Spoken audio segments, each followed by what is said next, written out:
Hello, hello. How we doing out there, everybody? Hey, man. You know what? It's been a long time. It's been a lot of work, and I think it's all gonna come out in a good way. So let's get to it. We're gonna start the first episode of the Bob Whitwright podcast with myself and my co-host. Let's get to it. I ain't talking opinions, but where your facts at? I think it's time that we pull up and do a fact check. Only then we calling you to the circle. I'm tired of hearing the bull. I'm questioning your discernment, Like how you question the people that's really earned it, the people that's really working. Type of stuff for the circus. Only move with a purpose. All right, so we back. You know, this is the first episode of the Bob Whitwright podcast. Episode, man, it's exciting. Man, you know what? I'm not gonna lie. I'm pretty nervous, but I'm also very, very excited about what we're about to do here. I think what we're about to do is going to be big. You know what I'm saying? And everybody has to have big, big ideas. I think this is a really big one. What do you think?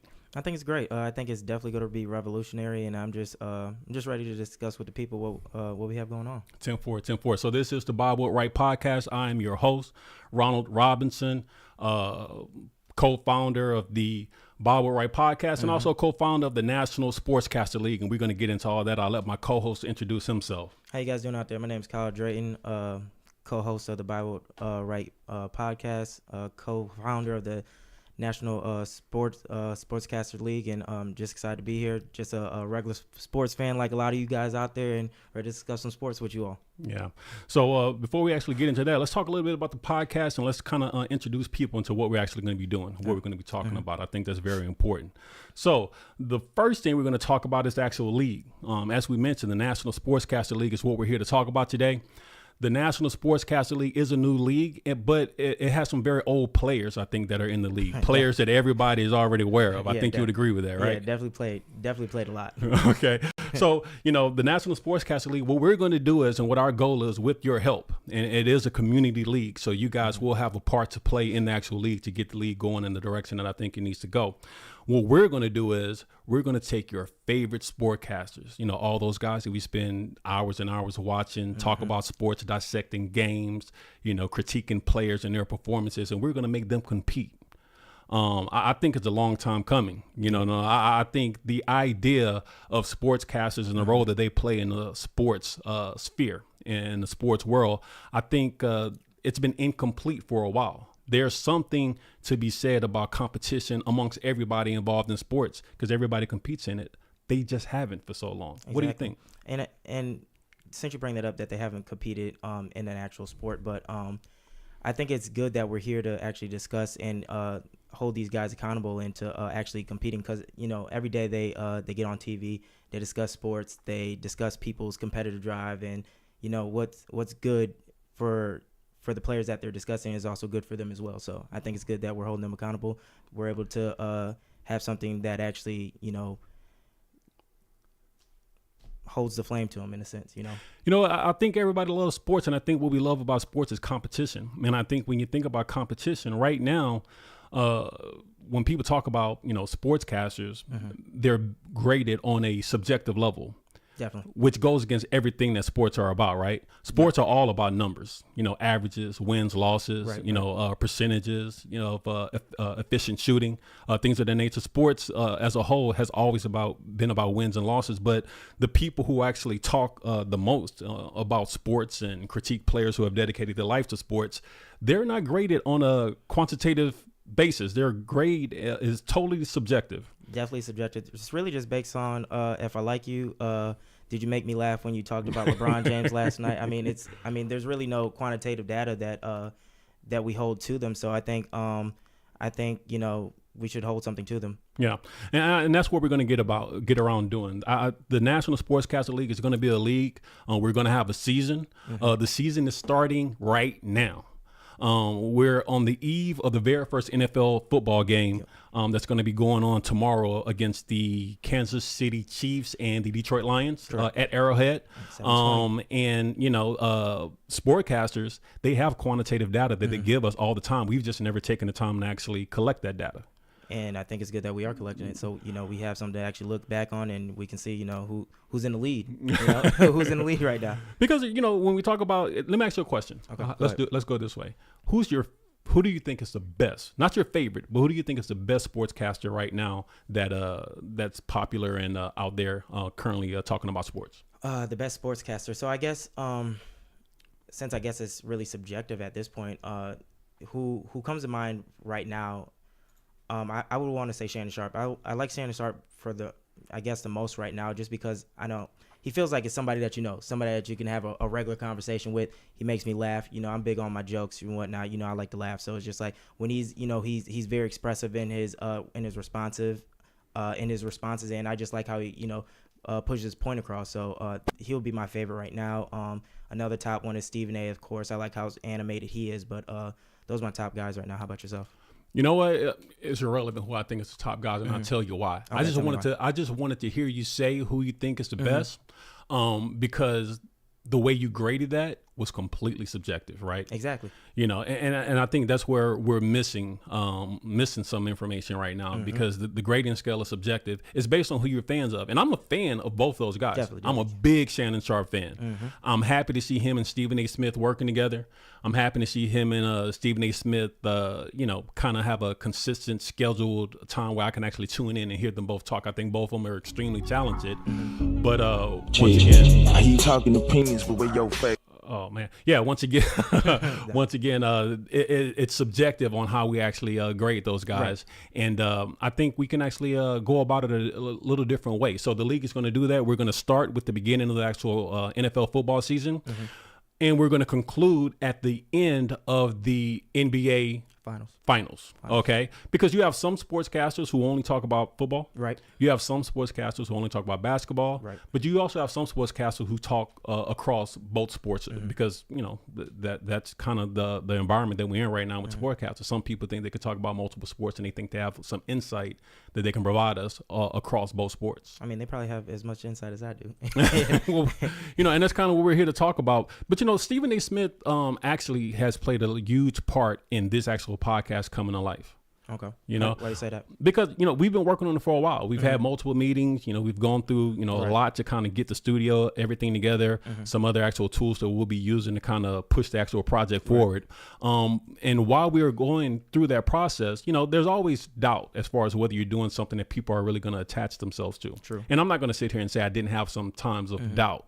But, every time I had a time of doubt, something would present itself that kind of confirmed that we were moving in the actual right direction. Because I think it just, even when we first sat down and discussed this, it just makes sense. You know? It just makes sense. It does. So what I'm going to show real quick is I'm going to show a video where Stephen A. Smith named this podcast.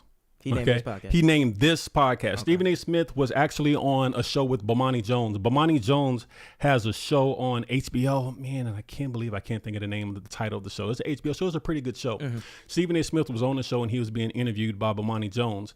And Bomani Jones made a reference to, Stephen A. Smith's popularity. Right. How popular he is, how much people gravitate to him, and how sometimes that gravitation could, have a negative impact where people kind of question him and, his opinion to have some of the opinions that he has. Okay. Let me go ahead and play the video, and you'll see exactly where I'm coming from with this and how he actually named this podcast. All right. We're going to roll it right now.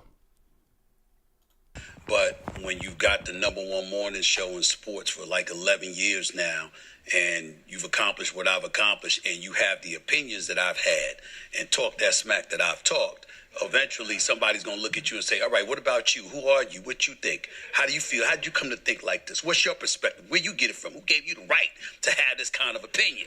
You know what? Who gave you the right to have this kind of opinion?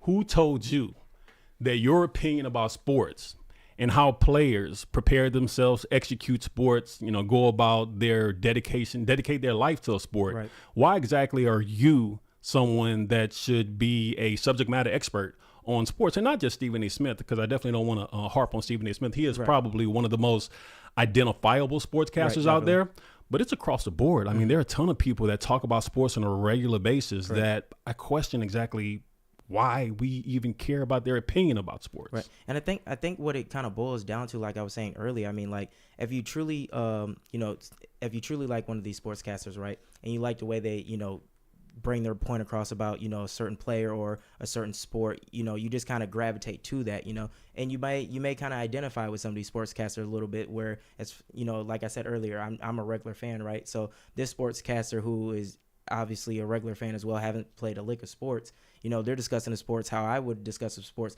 but they actually have somebody in the air who's letting them know, you know, well, here's a stat line here.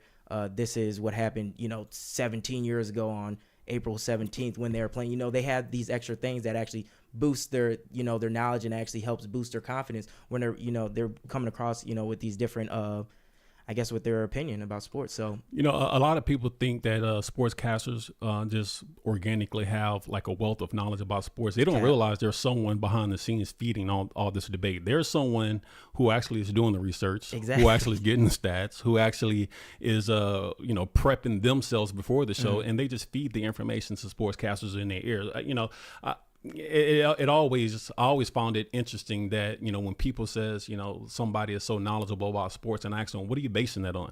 You know, they base it on things that clearly are being manipulated. Like, pay attention to the little thing going in the air, people. Exactly. You know, they're not an encyclopedia of statistics and Definitely things not. of that nature. So you have to keep that in mind. And then it makes it easier, you know, when, you know, if you already know, you know, I guess you have the show coming up, right? You already know exactly what topics you're going to talk about, what players you're going to talk about. I mean, you can always have somebody the day before, you know, rattle it off, get you the information. So when you get on the show, boom, you know exactly what you're talking about. You know, you may not even touch the field, you know, but you know exactly what you're talking about, you know. So the league is going to get to that. We're going to be judging these actual gentlemen and ladies on a quantitative basis. It's going to be numbers driven, and there's numbers out there, and we're going to talk about how we're going to actually capture those numbers. But before we talk about capturing those numbers, let's move a little bit into some of the more concrete and written ideas about the league and the purpose of that actual league. The first thing I'm going to read out is our vision statement. Okay. The vision statement is the National Sportscaster League is going to be an interesting exercise into what happens, if anything, when a level of competition is introduced to the field of sportscasting, coupled with a critique of the mastery of various skills and principles necessary to be considered a credible sports opinionator. I mean, I think it might get heated out there. You know what? I don't want people to think this is a bad, you know, we're hating. Yeah. Or I don't want people to think that, you know, we're badgering sportscasters. Right. I just think that out of everybody that participates in sports, sportscasters are the only people that don't actually compete. Exactly. All right, let's talk about that. And that's why I think it's going to get heated, because it's just like, you know, when they actually find out that, okay, there's some quantitative data behind, you know, exactly, you know, our everyday professional, what we're doing, you know, just like there's with basketball, football, hockey, you know, whatever sports you want to throw in there. I think it's going to get competitive, because, I mean, some of these guys, as we know, some of these sportscasters are actually, you know, ex-players, right? But then you actually have these sportscasters who aren't ex-players, but they discuss all the time about the, I guess, the competition level or the drive that some of these players may have or may not have. So it's just, you know, are you gonna lace your shoes up, your hard bottoms up, and, you know, get to work? I mean, I think it's going to get heated, but I think it's going to be all in good competition. Like, I would love to see a lot of these sportscasters take this serious. Honestly, I think it would open up doors for new competition. I actually love the idea, so I'm excited to see exactly where this league goes and how these sportscasters respond to it.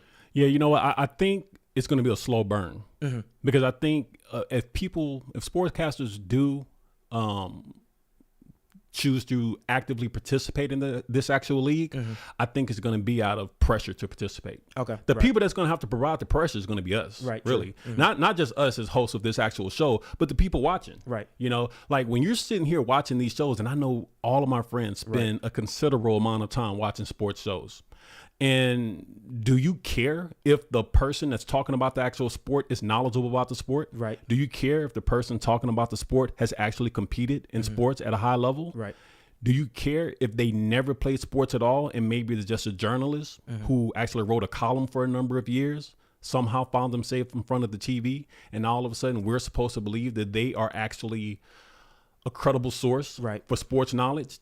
I don't know. I care about that. That right there bothers me when I see someone and I'm not a fan of this guy, and it's okay to not be fans. Let me just say this right now. When I say I'm not a fan of someone, it's not I'm not a fan as I don't like them. This is a sport now. Right. I think the issue comes with when it comes to if they played or not is when those when the sportscasters kind of harp on good players that we know are good. Yeah. You know, when they harp on those players saying that, oh, they had a terrible game. but it's just like you never played before. Like, I mean, one out of the 50 games that they played, if it's football, whatever it is, or 30 games that they played at the beginning of the season, they had a bad game, they were off today, or I think that's when people kind of sit in front of their TV and just like, why are we even listening to this guy? Like, Facts. what's the purpose of us even taking them as a credible source? I think that's what it kind of boils down to. How you talking opinions, but where your facts at? I think it's time that we pull up. Yeah, we're working our kinks right now, gentlemen. I appreciate y'all being Right, patient with right. us. This is episode 1. We will fix these little snags right definitely, here. definitely. All right, but you're right. I mean, why exactly are their opinion seem validated, and why exactly do we give so much credence to some of these people's opinion? Let me tell you.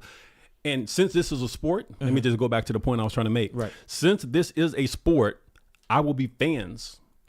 Every player has fans. Facts. LeBron has fans. Jordan has fans. I'm a fan of a lot of these actual sportscasters. That yeah, does not mean that their quantitative data is going to make them Support that, right. Yeah, I mean, I could be a fan of you. That doesn't mean that based off how we're going to be grading people that they're going to be good, Right, or they're true. going to be at the top of the actual league. It doesn't really mean that. But I'm a fan of Shannon Sharp. Right. I'm a fan of Shaquille O'Neal.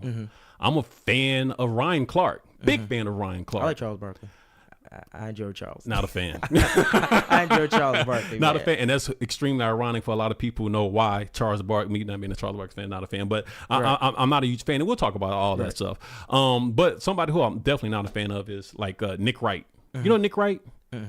Man, Nick Wright, man. Oh my God, we'll talk about him. I'll pull up some of his stuff. I don't have anything queued up right now for us to talk about Nick Wright, but his opinions about sports just aggravate me because I know. Well, I'm not say I know. I haven't done any research on Nick Wright, but there's nothing about Nick Wright that says he's a baller to me. Nothing. Like there's no, like I couldn't see him on a court or a field of any kind. Does he talk about all sports? Or He talk about he's across the board. Okay. Yes, He's he one of talks those. about all Okay. sport, and we will next episode. I will make it a point to have Nick Wright, some stuff about Nick Wright queued up. But before we actually get into Nick Wright, I do want to go to the next graphic here that we're going to actually look at. The next graphic we're going to look at. We've talked about the vision statement. Let's real quickly go to objective. We have 2 objectives for the actual league. Objective 1 is going to be shown right now, and objective 1 is going to be the spirit of competition. We want to see these people compete on a level that's fair, because just being popular is not really a fair level for competition. Like, LeBron James arguably has been the most popular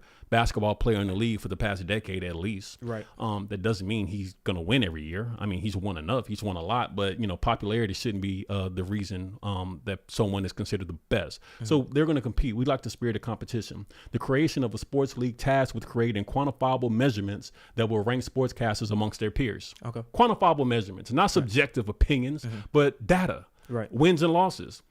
Every single person in the sports sphere, once again, ladies and gentlemen, are graded on numbers. Right. The teams are graded on wins and losses.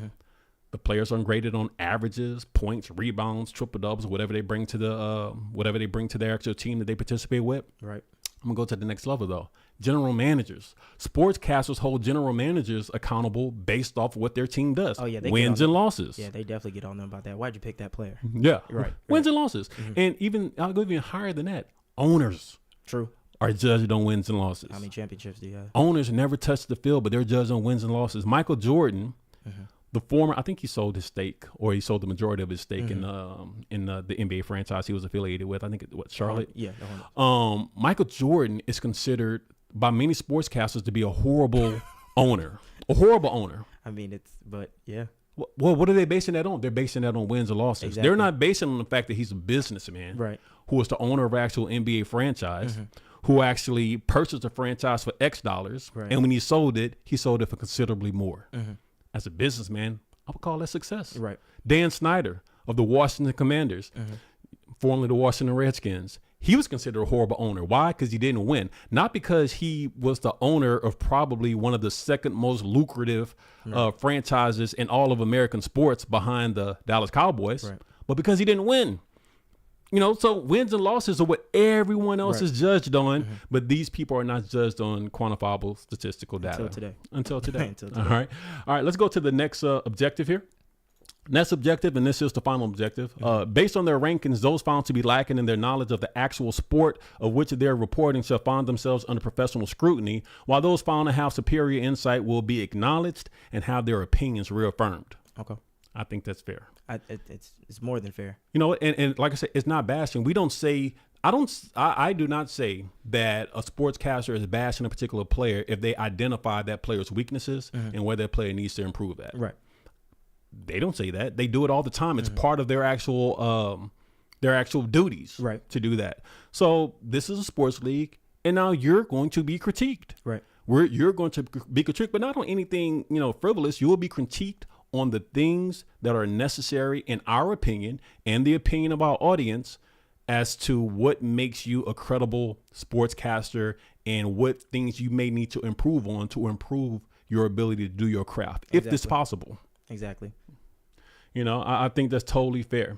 So what I want to do real quick, though, I want to get into some inspiration for the actual podcast name. And so we talked about Stephen A. Smith and how Stephen A. Smith named the show.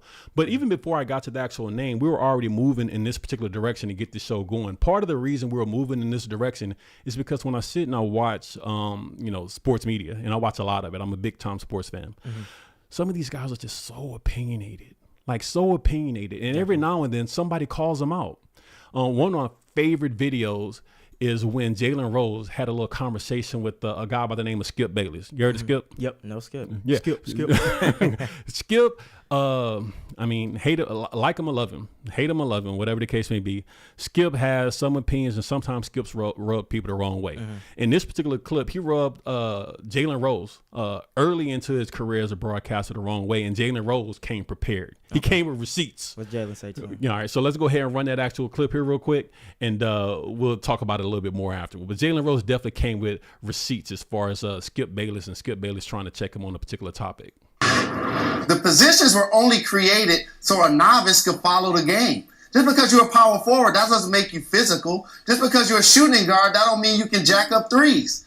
That's what just were a you, position. Jalen? What were you? What were you? Did you What average, were you? Did you average 1.4 points as a senior in high school? Yeah, I did. Okay, so all of that Pistol Pete stuff, Water Pistol Pete Jr. Okay, well, we'll address that later. We're going to. Don't ignore that. Did you play junior? Yeah. Did you play JV as a junior? Yep. Yep. Jalen Rose came to the show with receipts on that particular day, and he said something that I think needed to be said. Some of these people who are so opinionated never balled, got no ball in them. Got no ball in them. I wasn't the best player on any team that I ever played on, but I played a role, and I understand to get the ball to the better players. So that means I understood the game.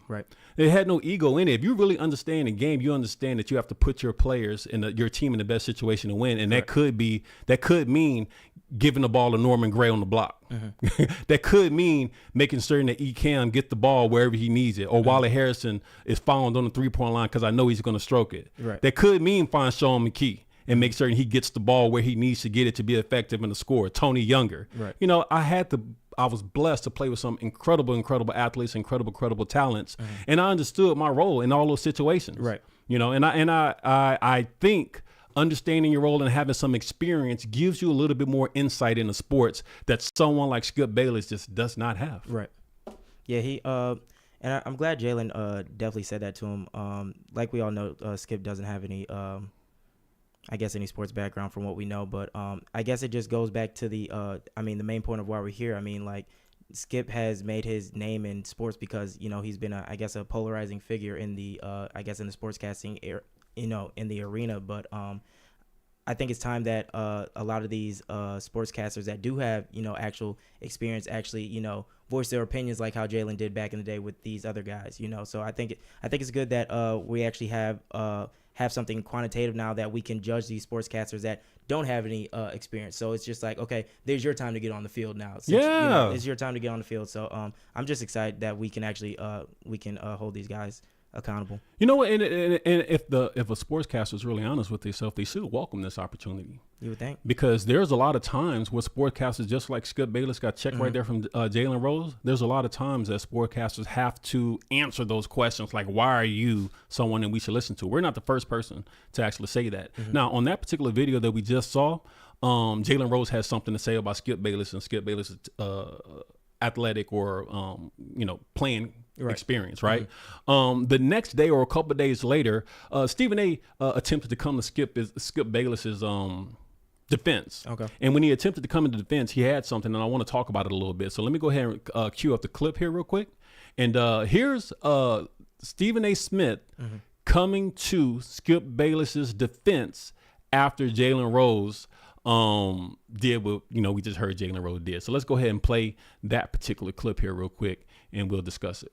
All right, I went to Winston-Salem State. I didn't play much, cracked my kneecap in half my first year, but I learned the game from Big House Gaines. I learned the game from John McClendon, two names that were responsible for integrating the sport of basketball. And then when I became a journalist, I learned from John Chaney, and then after that, I covered Larry Brown every day for 7 years. That's Big House Gaines, John McClendon, John Chaney, and Larry Brown. I don't care what anybody has to say, and neither should y'all.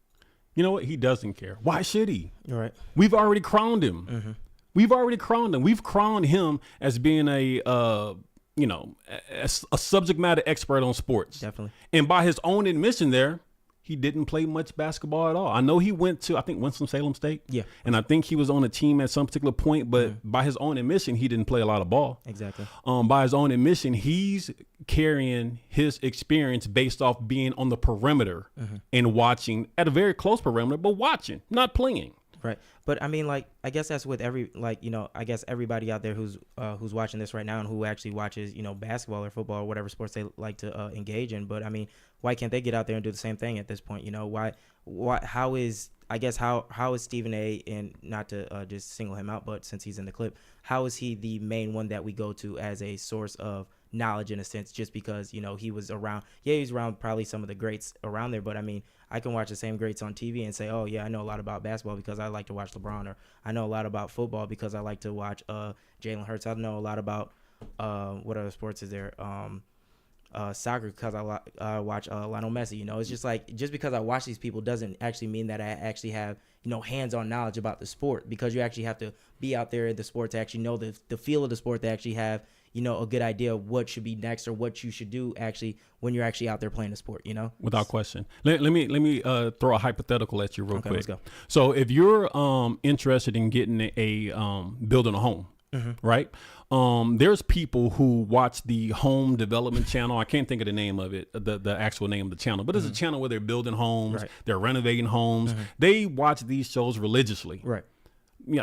That's their favorite thing to do. They go to work, they come home, they watch the show, and they enjoy a drink or they enjoy a meal, and they watch multiple episodes. They binge watch it. Right. They watch it so There's much. the They can thing. tell you everything about the best renovators and styles and stuff like that. But if you need to have a home built, are you going to take the person who watched the shows, or are you going to take the contractor who builds the houses? Definitely taking the contractor. Definitely. I mean, it's common sense. Right. It's so common sense that it really makes us question exactly why we've sat and allowed sportscasters with actually no playing experience to go by unchallenged. Now, that does not mean that these guys cannot be credible at their actual knowledge of the actual sport. I want to say that again. Once again, this is not a beat up session on people. This is just us asking a question that there's a better way to actually judge them than subjectively. Right. All right. Because there are people who have proven themselves. And once again, I don't know exactly.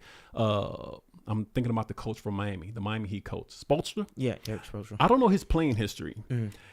He doesn't strike me as someone who played a lot of sports, but I could be wrong. Right. I totally could be wrong. But I do know that from what's reported, that he spent a considerable amount of time at practices, considerable amount of time looking at film, and obviously all that has resulted in him being an NBA championship coach. Yeah, I think specifically with him, I want to say when I did hear about his story, I want to say he's been with the organization for years, but he kind of worked his way up in the organization. So I mean, in a sense, I guess he was around basketball. He wasn't, with it, but I mean, you're pretty much there with the guys. I mean, you're with the coaches. You're talking to these players. You're running plays with them. You're watching film with them. So I mean, he's grown into one of these great basketball minds in a sense. Yeah.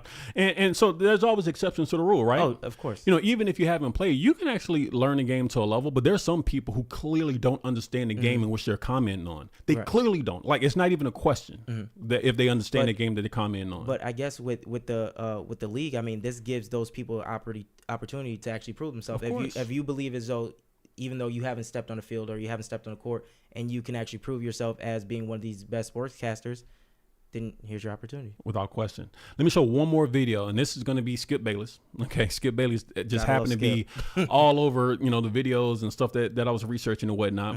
But this right here is just to show you exactly how little Skip Bayless understands about basketball, in my opinion. He's having a conversation with Mark Cuban, and Mark Cuban is going to do a far better job exposing Skip Bayless for a person that really has a lack of knowledge about the actual game of basketball than I can. So I'll just play the video, and we'll let Mark Cuban do the work for me. Like last year, did we play harder than the Heat? Is that what you think it was? No, I don't. I think LeBron disappeared and shrank in crunch time of the fourth quarter, and I can just show you the numbers of what he didn't do in every fourth quarter. So we get no credit for not putting him in a position to succeed, right? We played the Heat. He could put himself in. All he did was stand out on the perimeter. Now, how do you think we defended that? Why do you think he was standing out there? You didn't have to defend it. Oh, right. So no matter what we did, he was just going to stand there and do nothing. Well, that's all I saw. That was a lot of it. That's exactly right, Chip. And hope that's that all Dwayne you Wade saw. saved the day for him. You're exactly right. That's all you saw. You didn't look, right? I mean, and that's a complete insult to us to say, you know what? The adjustments that we made. What did you do to force him? What did you do? That's all I saw. Exactly. That's right. That's all you saw. That means you had no understanding of exactly what type of defensive scheme they ran out there to actually get LeBron to actually just stand on the outside perimeter, so he wasn't effective in the fourth quarter. Without question, one of the most frustrating things when I'm watching TV with someone who doesn't really understand. Let's say I'm watching a game with somebody who doesn't understand the game of basketball. We're watching the game, and a player, runs out and attempts to challenge a shot, and the person makes a shot. And the person I'm watching the game with says, man, that player, he's not D'ing up. What is he doing? Blah, blah, blah. He sucks. He's this, he's that. Right. Not realizing that play broke down all the way across the other side of the court. If you understand the game. Right. If you understand the game, you will realize that it was the player across the court that reached for the ball, requiring his teammate to shift to try to fill in the gap that he made by making a poor play. And then it trickles down. And then all of a sudden, the guy at the very end, he's left running, trying to scramble to recover to his man. And the shot was made on him, but he wasn't the person who made the bad play. Exactly. If you understand the game, you understand that. It's just like with a missing assignment. In football, you have a D-back. He misses, he might miss the running back or something right there. He's supposed to block the running back or something of that nature. And then, you get a receiver that comes across on a slant or something of that nature, and boom, he's wide open. So. I mean, that's pretty much what it is. So what we're going to do right now, now that we've kind of queued up exactly why we've pushed this actual project forward to this particular point, we're going to talk a little bit more about this quantitative data that we've been talking about, right?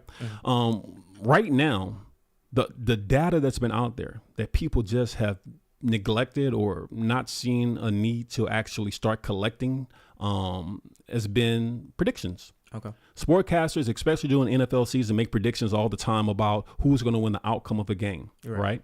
And they're very opinionated with their opinion. After the game is played, they may mention it again if they were wrong. Right. They may mention it flippantly in passing. Yeah, I was wrong in this game, and they continue to move forward and still try to present themselves as a authority figure about sports. But you were just wrong. Right. Is there no ownership or no accountability for not understanding or not being knowledgeable or properly analyzing the actual game that you are watching? The accountability comes on that one player that didn't show up in a key play, which made their prediction wrong. That's where the accountability comes from. It's them. Yeah, it's no one else. It's always the players. It's always the players. It's never them just making a wholly wrong decision. But it's all right. Meanwhile, if LeBron is playing in the actual finals and one of his number 2 players, number 3 player, or some of his key players are injured and hurt, they still hold him accountable for that L. Definitely. But they won't take accountability at all. And I think that we need to collect that data. Right. So how are we going to collect that data? Well, we'll tell you how. Along with us creating the actual podcast, right? So we can actually talk about this actual type of information, and along with us creating a league, right, which we're going to use to actually crown a winner based off quantitative data. What we've also done is we've created a application. Okay. The application is going to be available right now on the Apple iOS store. Okay. You can go to the Apple iOS store. You can you can create a profile, and within this profile, you can go in as you sit there and watch sports media, watch your favorite sportscaster, listen to your favorite sportscaster on the radio, read your favorite sportscaster on a publication or even a podcast, wherever you decide to consume your sports media. It doesn't have to be one of these popular people that we actually know about nationally. Right. It could be a regional person that you actually follow locally in your area, and you could add him to this actual competition as well. Tired of his BS that he's putting out every week. Or want to solidify him as one of the best. True that. You know, you could have someone who this guy's good. I think this guy do really well in this competition. Okay. So what you go ahead and do is go to our actual app. And right now I'm going to share my actual screen on my actual phone, and let's talk about it real quick. Here's my actual screen. And here's the here's the National Sportscaster League application right here at the bottom, available right now on the iOS Apple Store, and it will be available in the Google Play Android store shortly. We're currently working on development and completion of that. But, click it, create a profile. You have a news feed here. And that news feed will continue to grow. But also at the top right here, you can actually click the upcoming games button. And right now, the games that we're going to be actually tracking our predictions for are going to be the NFL for the first season. For the first season, we're going to do the NFL. And then once again, when the NBA season starts, you'll have NBA games here as well. We can go ahead and track predictions that you observe your favorite sportscaster or your most hated sportscaster make. Right. And you can put it in here for us to hold them actually accountable. So right now we have a game coming up on tomorrow, which is why we're starting the league today. That actual game is going to be Kansas City and Detroit. Right. All right. So find that actual game. So we're going to go here where it says see all, and we're going to click see all. And then all the actual games for this upcoming week will be there. And let's see if we can find the game. Where is it here? Let's see. Is it here? Let's see. Might be back in the NFL tab. You know what? I think you're right. I think it's in the NFL tab. Let's click the NFL tab. Here we go. And then we'll go ahead and click record prediction. So we're going to record prediction. Then we're going to hit capture a sportscaster's prediction. And we're going to drop down and find the favorite sportscaster that we watch. And now it just so happens that I observed Stephen A. Smith predict the winner of this game. He predicted Kansas City Chiefs would win. So I'm going to hit Stephen A. Smith. Okay. Next, I was watching television. Next. And the show that I was watching was First Take. Okay. On First Take, he made his prediction. First Take. Next. And I'll put the date that I'm making this, that I'm marking this prediction that I observed Stephen A. Smith make. And the prediction that he made was that Kansas City Chiefs would win. Kansas City Chiefs win. Next. All right, perfect. Now, here's the thing. Not only am I going to log his prediction, but I'm also going to make a prediction of my own by agreeing or disagreeing with his prediction. It just so happens that I also think that Kansas City is going to win. I think Detroit's going to have a good year, but I think Kansas City will win this game. So I'm going to hit agree. And when I hit agree, I'm going to be congratulated, and I'll tell you why that congratulations is important later. But I'm going to be congratulated and told because of your participation, Commissioner, my ID, will forever be listed in the archives of the National Sportscaster League. This honor will only be given to those who participate in this first season. Additional benefits of being an active user will follow. Thanks for being a visionary. And I'm going to save it. And now that prediction that I just documented that I'll witness Stephen A. Smith make will show up on the actual news feed. So you'll be able to see every prediction made by every user nationwide.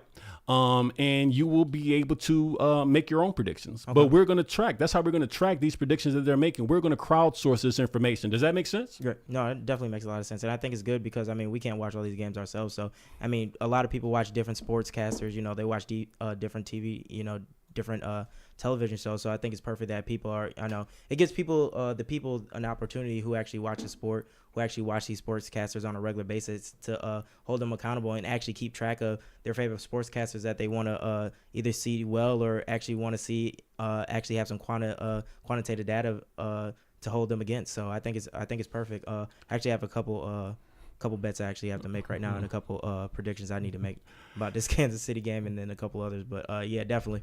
So guys, go out there right now. If you have an Apple phone, go to the Apple Store, search National Sportscaster League, download the app and start collecting the data. The data that you collect will be shown on the actual app. we'll be able to hold these sportcasters to a competitive league.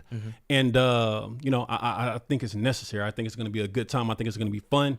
And I think that we're really going to find out who's the best, but not who's the best on a subjective measure, but who's the best because they actually have insight and knowledge about the game. And I think that's going to be real fun. What I also want you guys to do, I haven't mentioned it yet, like, follow, subscribe, comment. We're going to have videos start showing up on our YouTube pages, and we need you guys to go to those actual pages, like, follow, subscribe, show us some support. Right. With that support, we'll be able to keep this thing going. Right. And I think people value competition. And I think people who watch sports and like competition likes to see people perform under pressure. Oh, yeah, definitely. Can you imagine the pressure that happens if Nick Wright is 0-5 in his last NFL predictions, Right. and he has to sit up there in front of us and give another prediction on games this upcoming week Right. confidently? Exactly. That's pressure. And then imagine the sport, his other co-hosts who sit there and actually know this information as well and actually can talk to him about this information on national television. I mean, I think it's perfect. Yeah, it's going to be fun. I think it's going to be pretty interesting, and I think people are going to get a real kick out of it. Like, comment, subscribe, and follow. Let's say that one more time because Right, we need to definitely. have that type of support. So I really appreciate you guys, sticking with us so far and seeing exactly how we're going to go about collecting this data. I think it's very important. In addition to that, something was mentioned there when I actually saved that information, right? When I logged my actual prediction that I observed and saved it, you notice there was a quick write-up and I read it. Right. But I'll explain it in layman's terms real quick because I think that's very important. Historically, who's credited for being the founder of the basketball? James Naismith, right? Okay. James Naismith is credited, but basketball is a team sport. All right. There's absolutely no way one individual could have developed a team sport without the help of other individuals. Right. But technology wasn't in place to allow people to all get that credit. We're going to give people that credit. Okay. This league is going to be dependent on you guys coming in, getting involved, while you're consuming your favorite sports media show, having your phone with you. And when they make the prediction, all you got to do is document it. Very simple. Everybody who documents and logs the actual prediction within the actual app is going to be listed in our archives. As long as this league is alive, that archive will be public knowledge once we get our website up and running. And you will be able to go and be like, I was part of that. You won't be lost in time like all the other players that played with James Naismith. You will be able to have that as part of your history, your sports history, because sports are historical, right? Right, definitely. Sports are historical. You definitely want to be the first to definitely get into this because it's definitely going to be something that grows, and years later down the line you want to be able to say like, oh, I was a part of that league. This thing is going to be big, like basketball, football, hockey. I mean, this thing is gonna go global. So just don't miss out. I was talking to a buddy of mine about the idea that I had something that was coming down the line, and I was trying to realize why exactly is this special, and I'll give you an idea why I think this is going to be a real special exercise and activity. Right, fantasy football was one of the best things to ever happen to the NFL. Fantasy football allowed someone like myself, who's a diehard Saints fan. Typically, if the Saints aren't playing or after I watch the Saints, I'm going to continue with the rest of my actual Sunday doing something else. Right. But when fantasy football came around, people felt inclined or felt motivated to consume games that really have nothing to do with their own team. Nothing. Viewership with the NFL skyrocketed because of fantasy football, because it allowed people to consume the entertainment that they were observing, not just on the surface level as far as watching the game, but there was a deeper level. There was another game going on within the actual game. And fantasy sports had a big part to play in that, and the NFL benefited from that greatly. Do you agree? Oh, yeah, definitely agree. Like, with fantasy football, and I'll even take it into betting as well, but keeping it on fantasy football, I mean, it gives, like you said, it gives you the opportunity to actually select a certain player, right? And even if you didn't like somebody from the Kansas City Chiefs or you didn't like anybody from the Detroit Lions, you actually have money riding on this game. Yeah. So you're invested in these players to do well, so it forces you to watch the game. But also, even when it comes to betting, it's the same thing. With betting, people throw their money into these things, and just like I was telling you earlier with the Slap League. The Slap League just started, I think this past year, right? And even on these different betting apps, you're able to bet on the number of slaps. So it's just like as leagues evolve and as things come about, there will be an option later on down the line where you'll be able to, put your fantasy team of sportscasters that you think are going to do well this season and put them up against somebody else's sportscasters and see how they do. And just like, this week, well, not this week, but I'm saying there may be a week that comes along, where you can place a bet on a sportscaster. They're going to have the best predictions, for these games, and you just never know what's happened. So that's where I see the future of this. And I just think a lot of these sportscasters, I think it's going to open up a lot of doors for these sportscasters to really shine, honestly, because I think once that competitive nature is brought out of some of these sportscasters, I think it's going to evolve a lot of people's lives. Yeah, I think that like you said, I think this has a lot of different ways in which it's going to grow and tentacles going to go from it. Mm-hmm. People have to understand this is stage one. This particular concept and this particular idea. Early. The original sport of basketball had 13 rules. Mm-hmm. Just 13 rules. Now the NBA rule book is thick. Right. You know what I'm saying? So the game grows. Mm-hmm. Like right now, the only thing that we're really doing is holding sportscasters accountable by collecting this very small quantitative data. Mm-hmm. But there's other data that could be collected as well. And there's other ways in which this league will actually evolve. This league, and I hope, will eventually evolve into having you guys compete against these sportscasters for the official NSL championship. Literally, I think the way that we're collecting data is pretty much like basketball. It's just like you just have to score a basket. That's literally like the first quantitative data is just like you just have to score, right? Yeah. And there's pretty much the same thing as a sportscaster. It's just like you just have to score. You just have to get something right. And like you're saying, as the league evolves and as it, like you said, grows legs, I mean, there's going to be other quantitative data that we can add on to this, with the help of everybody else and, with crowdsourcing or whatnot, how to make this thing grow to really get the, we'll know who the best of the best is, Yeah. Because back in the day, like I think you were telling me, they didn't record rebounds at a certain point. They just started recording rebounds. So it's just one of those things that, just grow and evolve, So I'm just excited. I'm glad I'm here to see it, see this thing evolve. And I'm sure a lot of you guys out there probably feel the same way or feel passionate about, competition. And I think there's another way to, just get a different side out of a sports fan and get a different feel from our sportscasters that we all know and love. So, right, just like I said on fantasy football, while you're consuming the game, which is the main part of the actual event that you're watching, the actual programming, right?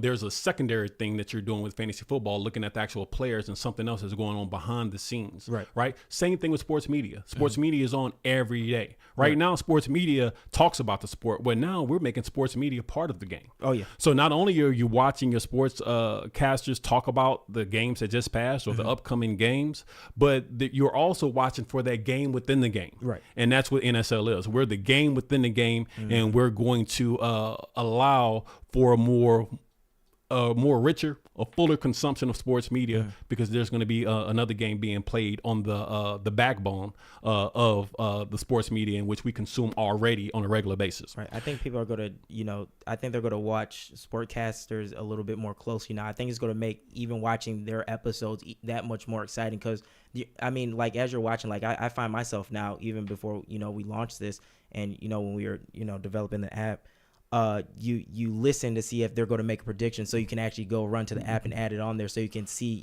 what happens. So it's kind of fun when you start watching them now and seeing you get to watch. It's just like, are these sportscasters actually making predictions, or are they just kind of beating around the bush? And then you sit there and realize, this sportscaster doesn't really make that many predictions. So he ain't really saying nothing. He's not really saying anything. So. That's what we're doing, man. Yeah. I think we've explained it. We'll talk more about it. We're going to have more episodes. Obviously, this is going to be a weekly show, and we'll also have all kind of snippets. We'll go live when when big news happens in the sports media era. We're not reporting on the games. We're reporting on the sports media. Actually, we're the only person reporting on the sports media, and that's a problem. What I want to do is I want to challenge anyone who's already a content creator. Maybe you're a sports content creator. There's a saturated field of sports content creators out there. Oh, yeah. There's a whole bunch of sports content creators out there talking about the same traditional sports. Well, this is a new and exciting sport that we want to, and the NSL League wants to have additional people talking about. If there's any sport content sports content creators out there, current sports content creators or aspiring sports content creators, we will give you, and we will hold weekly, we'll have a weekly distribution of sports data that we collect in the actual application that we will give you. And that way you can fashion your own podcast or however you want to disseminate the information out there for yourself. Because I think just like you have all these different shows, because I'll watch one sports show, talk about one game, the next or one aspect of the game, the next show, they talking about the same thing. So we have a lot of leeway for people to actually join in on this. And if you want to create your own sports podcast fashioned around the data that we collect on the actual app, we would love to work with you. Reach out to us at our content, our contact information. If you've been paying attention, we have commercials running on the left-hand side or the bottom, is it the bottom right-hand side rather? Right. On the bottom right, it has the email address that you need to actually contact us at, and we will put you on the list to be one of our affiliates, one of the NSL League affiliates, and you will start to get weekly data as the data starts to come in, and you can fashion your own podcast or your own production as far as how you want to actually talk about this new and exciting concept. Yeah, I think it's going to be exciting, especially when these other podcasters are made, these other sportscasters, whoever, actually get to discussing it. I think it's going to open up new conversation. And I think these, other people will actually touch on this topic, but, they may see it from a different point of view from, you and I may see it, So I'm just excited to see what other people think about this, what other ideas they may have, about the Sportscaster League. And I think we're both excited to see where this goes. Super excited, man. We're going to go ahead and advance the conversation with one of our segments. This segment is going to be called Fair or Foul. Okay. Fair or Foul. All right. So the Fair or Foul segment is going to be, let's talk about it a little bit. Let's have the graphic pull up here. All right. We're going to go with the Fair or Foul segment. And the Fair or Foul segment is going to be a debate on what should and should not be expected from members of the sports media. Is it fair or is it foul? Okay. I think that's fair. What should and should not be expected. So the first item on the fair and foul segment is going to be, should they know the game? Because people feel differently about that. You think people will feel like me. I know I feel, and if you don't mind, I'll go first on this one. Go ahead. I think they should know the game. That doesn't mean you should have played it let me not go ahead of myself. I think you should know the game. Now, how you come to that knowledge of knowing the game, that's subjective. People have different opinions on that. Even I'm starting to soften my opinion on that now based off where I felt about that particular fact whenever I started this actual project or when we started, moving this project forward. But I think you should know the game at least at a level superior to the common sports fan. If you're going to sit up there and, be a subject matter expert, I think you should. Go ahead. Yeah, I definitely agree. Know the game. I definitely feel as though sportscasters should know some level of the game. As far as what that level should be, I mean, it's hard to even say because, I mean, like we were discussing earlier, I mean, they got these people in, in their earpiece, letting them know, giving them some of this knowledge. So, I mean, I think you should know the game, but I mean, they have a crutch now with, someone feeding them the knowledge. So, I mean, I would say, I would like them to know the game. But, I mean, the way it is now, I mean, it's like, do you even have to know the game if someone's going to feed you the information? So, I mean, how it is now, I don't think you have to know the game to participate now. Yeah. You have some people like Molly Kieran. I don't know if she plays sports or not. I don't know. Maybe she did. I honestly don't know. But, based off some of her commentary, she doesn't seem, she's extremely opinionated. She's very opinionated. But doesn't seem like she knows the game really that much based off what I hear her say. But once again, that's just my opinion. Let's move to the next actual, subject here. Fair or foul, be funny. Is it a requirement that they're funny? For me, I think it's, I think it is a requirement to be funny. I think because it lightens things, lightens the mood. You got to bring a little humor to things that you're talking about. I mean, sports, I mean, it's enjoyable, right? But there's always funny moments in sports, It's like someone getting dunked on or someone getting, as they call it, moss, in football. So it's just like things like that we find funny or we find exciting. And I think as a sportscaster, when you're describing these, these events or these things that happen, I think you should kind of joke around with it a little bit. So I think it's fair that they should be funny. You know what? I think they can be funny. I think if you're funny, it's an add-on. But sometimes when I'm watching some of the shows, it's like I have to get through about 5-10 minutes of bad jokes before I ever get to the sports topic, bro. Okay, yeah. Like, they talking about their clothes and their outfit. And I'm sorry, like, and they're not that funny. And so it's like the corny funny. You know, yeah. it's like a corny funny, and it's like, because if I really want to laugh, I'm gonna go like see Dave Chappelle live. You know, I'm gonna see when Kevin Hart come in town, I'm gonna check him out, or whoever your favorite comedian is. That's where I go when I want to see humor. When I watch a sports show, some humor is cool, Right. You know what I'm saying? But right now it seems like there's more humor than more Actual analytics, sports. you know, Okay, right. more sports talk. So, you know, do they have to be funny? I think it's a bonus, but I Okay. don't think they have to be funny. That's just my take. So I'm gonna say it's foul. I don't really think they have to be funny, but I do think it helps. You know, I'm not gonna discredit the because sports in general, we're all like in the locker room. It's a comedy riot, you know, for the most part, unless you're taking L's, Right. And then nobody's talking about nothing. Oh, But definitely not. you know, when things are going good, it's a comedy riot. So I think funny has its place, but you know, right now I think we're more funny than educated about the sports in which they're talking about. Definitely. All right, let's go to the last fair or foul segment. Should they previously have played the sport at a high level? The sport that they're commentating on, should they have played at a high level? And before we even answer that, I would ask you, what do you consider a high level? Okay. I think high level would probably be because we can go on a deep dive about high level now that I'm thinking about it, because it's just like, okay, you have like with high school, you know, you have like IMG Academy, right? That's a high level of football, right? Because I guess they play at like a pace of, I guess, a higher league, as in, you know, like NCAA, and then NCAA plays at, you know, like League of Football, some of the top ranked schools. So I guess as played as a high level, I think if we considering high level, you actually had some competition, then yes, I think yes, Yeah. actually had some like known competition. I'll say known competition, because Okay. So did I miss it? What's the high level? Is high school a high level? Is college a high level? Is the NBA a high level? I think it depends on the Or competition or professional? I apologize because we're I talking about think cross sports. technically, from my opinion, I think it's all those levels. There could be some level of, I think they all are high levels. It's just where are you at when you're playing in those sports? It's just like I said, in high school, it's just like, if you're playing against a high level division high school, then yeah, I feel as though that's a high level. Okay. Now, I personally think that like in today's current sports, you know, world, at a high level of high school basketball can be considered a high level because you have some players that are training, like a good buddy of mine, Tony. You know, his kids are training.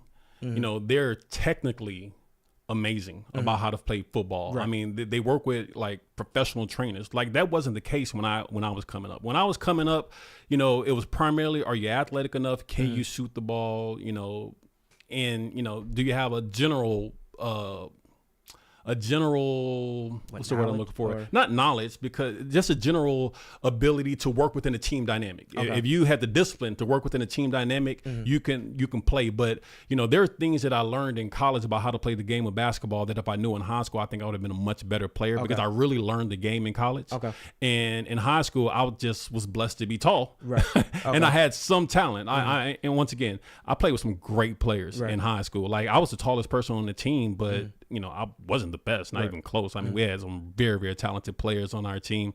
And, you know, even though I was the tallest person on the team, I didn't even play in the post because we had some people who had leaping ability. Like you give them the ball, they're going up with it. You know what I'm saying? So, so in high school, in my generation, it was more raw talent. But in high school these days, you may have some people that have played at a high level in high school. But for the most part, for me, I consider a high level of playing the game at least college. Okay. And it doesn't have to be a big time college. It could be a small time college. It could be NAIA college. Okay. You know, or it could be D2 college. Because I think once again, at that level, you're learning some of the technical aspects of the game, at least during my generation, that you don't really learn in high school. That's just my opinion. All right, let's move forward with the last segment here before we wrap everything up. This last segment is going to be called Hate It or Love It. All right, let's do it. Let's see here. All right, Hate It or Love It segment here. Hate It or Love It segment, and I think I like this segment here real quick. It's going to be a debate on if a particular individual or entity will welcome the idea of this new sport. Okay. A debate on whether they're going to welcome the idea. Are they going to hate it or are they going to love it? Okay. All right. see. So first person we have here, and we've said his name a lot tonight. We'll say it again here. Stephen A. Smith. You think Stephen A. Smith is going to hate this concept or love it? Hate it or love it? I think he's going to love it because Stephen A. is one of my favorites. Like I said earlier, I feel as though he's very competitive, so I think he's going to love it. Okay. I think he's going to love it. I personally think he's going to hate it. I don't know about his competitive drive. I'm I'm not going to sit here and say he's competitive. I've never seen him compete. Working hard and being, you know, excellent at your craft doesn't necessarily mean you're competitive. When I think of competitive, I think of challenging someone in an open arena where everyone is watching, and then you compete. You know, working hard at your craft when no one is really paying attention to you, and then you bubble up and you blow up to the success he's had. I think he's highly successful, but I don't necessarily think that equates to being competitive. I think he's going to hate it because there's no upside for him. Right now, when we talk about exactly who's the best sportscaster, Stephen A. Smith comes out, a lot of people mouth, but it's all subjective. Right. You know, it's all subjective as to why they think it. So what's the upside for him? Okay. You know, so I think he'll hate it, but we'll see. Time will tell. Let's go to the next actual person here. Hate it or love it. Let's see here. Draymond Green. You think he's going to hate this concept or love it? I think Draymond is definitely going to love it because I know he gets a lot of scrutiny by a lot of a lot of fans, a lot of sportscasters about, you know, I guess his role as a player and like what does he actually do out there. Yeah. But if you know basketball, then you know what role Draymond plays on, you know, his team. You know, it may not be the flashiest guy out there, but you know what Draymond does if you know basketball. So I think he's actually going to love it, just so he can get some of these sportscasters off his back. You know what? I know he's going to love it. You know, if this ever makes it to Draymond Green's ear, Draymond Green is going to love it. I think Draymond Green is a competitor. I definitely think he has a certain level of disdain for sports, most sports media. Oh, definitely. And I think he would like to see him call the task. So I definitely think Draymond Green will love it. I think it makes so much sense. I think he will love it. So let's move to the last one. All right. Hate it or love it. And the last actual topic is the ESPN Network and Disney. Do you think they're going to hate this or love this? I think they're going to love it because they're going to make a lot of money off of it. You know what? I think they're going to love. I think that at first, I think they're going to know not what to make of it. Right. You know, because how exactly is calling out some of the people that they choose to keep, because let's keep it honest. They kept, you know, this recent exodus they had, you know, where they kind of removed a lot of people, you know, off their actual network. Like, they removed some people. I'm like, why'd you remove a person like Jalen Rose? Yeah, that didn't make sense. A member of the Fab Five. You know, one of the most iconic basketball teams of all time. Not college basketball teams. Right. One of the most iconic basketball teams of all time. You remove him and you keep some of these other people that you kept. I'm like, you know, so what are you doing? Like I said, ESPN, is it entertainment or is it sports? Because if it's sports, I don't understand how you let go of a Jalen Rose. So I think at first they're not going to really understand it, but I think. But like we said earlier with fantasy, this is going to bring more eyes to the sportscasters, right? Because people are going to be more advantageous to watch what they actually have going on and what they're saying, and can we hold these people accountable? So after a while, they're going to be like, what's the upside for us? And once they figure out that upside, once we let them know what the upside is, it's going to take off. And once again, what we've talked about is just a scratch at the surface. I've been thinking about this whole project for, you know, we've been thinking about this project, trying to bring it to life here for a while now. And as far as how ESPN, FS1, Fox Sports, whoever, you know, wants to embrace this whole concept, you know, right now you're just reporting on the sports, but you can have every single episode that you actually show become the sport. And there's all types of ways that they can benefit from this, giving their programming another level of entertainment. And they have to put primarily no additional investment into doing it, you know? So I think ultimately they won't know what to think of it, but ultimately they will love it, you know? Right. And that's just how I feel about that. And that concludes our Hate It or Love It segment. And that also includes us. I think, you know, we've kept people for a while now. We're approaching an hour. Did you have anything you want to close off with before I close this? I just want to say thank you guys for tuning in to our first episode. I'm excited to be here. I just want you guys to kind of download the app first and foremost, play around with the app, see what you guys like about it. And yeah, just appreciate you guys for tuning in, sticking with us for a little bit, and we're here to stay, and so is the league. Yeah, I'm definitely excited about where we're going with this whole thing. I think it's going to be an interesting thing to watch develop and unfold, and we'll see exactly how much people likes competition, and see how much people like to see sportscasters compete in a more pressure-driven environment, because that's what athletics is. Athletics is like showing up for the big game, right? You know, showing up and excelling at your actual craft, improving on your craft. And there's a lot of subjective things that we're going to be talking about with the podcast, in addition to talking about the quantitative data that we actually gather through the actual app. So keep that in mind. The last thing I'm going to leave you with, is the challenge. Okay. Yeah. Let's talk about that real quick. Almost forgot about the challenge. No. We can't forget about the challenge. The challenge is extremely important. All right. Here's the challenge that we're going to lay out here for all sports media. Right. All right. We're putting the challenge out there because right now we're having to go and get the information. Right. We're having to go find it. We're having to get people to participate with us, download the app, go and find the information so we can actually create these statistics and this data to actually find someone who's worthy of being called the NSL champion based off quantitative data instead of subjective opinion. But we're having to go get the data. Wouldn't it be something if a sports media or a person of the sports media just, instead of having to go out and get it, they just give it to us? Right. Because they're making the predictions. You make them on TV, you know. Email us your predictions so we can make certain that we have the best predictions from you. Right. So what we're going to ask from the actual sports media and actual challenge is we're asking them to actually, if I can get this to play again. All righty. Let's see here. Okay. And it does. Oh, here we go. All righty. Here we go. Challenge is for them to actually send us your picks on a weekly basis. For the NFL season, it'd be relatively easy. All right. To answer the challenge, the professional sportcasters must complete the following: email predictions of qualifying sporting events, and that's NFL games, because that's what we're tracking this early part of the season, to the challenge@nslleague.co. That's the actual email address.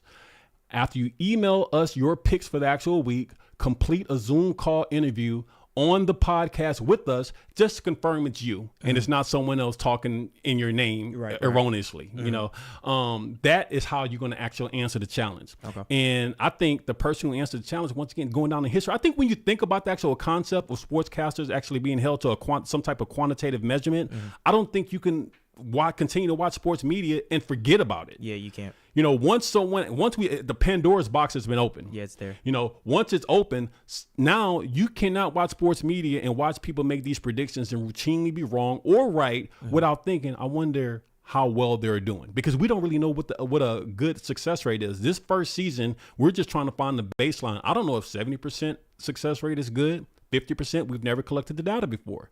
So now that it's out there, it's up to sports media to see exactly whether they're up for challenge and up for competition. I know they talk about competition a lot or talk about other people's competitive spirit, but are they up for competition themselves? We're going to find out. Definitely going to find out. Just imagine being being around when like the first season of the NBA started, or the ABA, or when football, first NFL season started. It's just like things like that you just kind of sit back and think about, and it's like one of those things that I sit back and appreciate, where it's just like I'm sitting here being a part of history in a sense. So without question. And once again, we want you guys to be part of history. Download the app, record predictions.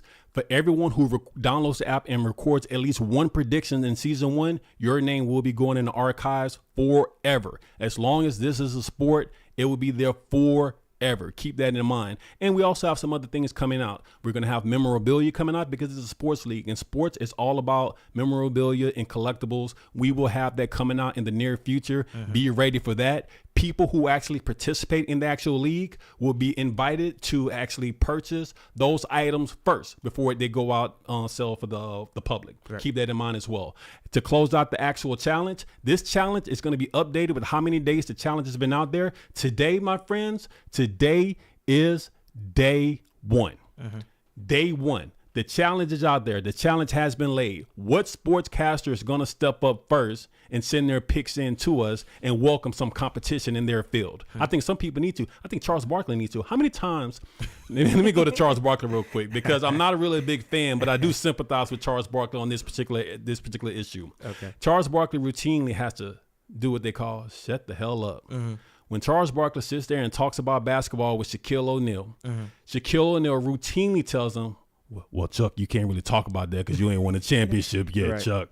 And what Charles Barkley say? He can't say nothing. Can't say anything. He ain't won a championship yet. So if Shaquille O'Neal can tell a top 50 all-time player arguably the best player on the original Dream Team statistically, and as far as how he performed on that world-class team, that he is not qualified to talk about anything associated with basketball, It's crazy. then I think we both have the right to actually question some of these sportscasters and exactly what they're talking about, and if they have the ability to talk about what they talk about as far as sports is concerned. Definitely. All right. That's it, guys. We really appreciate you guys watching us for this actual first episode. We look forward to seeing you next week. I hear you talking opinions, but where your facts at? I think it's time that we pull up and do a fact check. Wrong again, we calling you to the circle. I'm tired of hearing the bull. I'm questioning your